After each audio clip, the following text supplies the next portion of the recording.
அன்னைக்கு வந்து பங்குனி உத்திரம்னு சொல்லிட்டு வெளியே வந்து கிளம்பியிருந்தோம் காலையிலேயே. எதிர்பார்க்கவே இல்லை இன்னைக்கு வெளியே போவோம்னு சொல்லிட்டு. இன்னைக்கு முருகனோட அருள் இருந்தனால மட்டும்தான் முருகனை வந்து பார்க்க முடிஞ்சுது.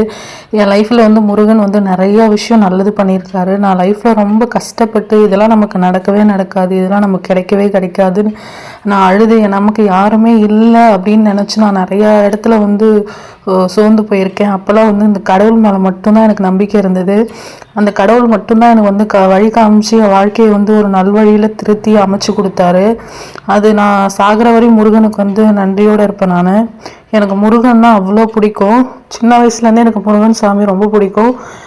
இன்க்ளூடிங் என்னோடய மேரேஜ் கூட வந்து பார்த்திங்கன்னா அங்கங்கே எங்கே நடக்கும்னு எதிர்பார்க்காத சமயத்தில் எனக்கு முருகன் கோவிலில் தான் மேரேஜ் வந்து நடந்தது. அதுவே என் லைஃப்பில் எனக்கு மிகப்பெரிய கிஃப்டாக இருந்தது. அந்த மாதிரி முருகன் என் லைஃப்பில் வந்து நிறையா விஷயம் வந்து என் லைஃப்பை வந்து சேஞ்ச் பண்ணியிருக்காரு. அதனால் எனக்கு முருகன் வந்து ரொம்ப ரொம்ப பிடிக்கும். அன்றைக்கி வந்து பார்த்திங்கன்னா விருதாச்சலம் பக்கத்தில் இருக்க கொளஞ்சியப்பார் கோவில் வந்து போயிருந்தோம். விருதாச்சலம் பக்கமாக இருந்துச்சுன்னா நிறைய பேருக்கு வந்து அந்த கோவில் வந்து தெரிஞ்சிருக்கும். ரொம்பவே ஃபேமஸான கோவில்.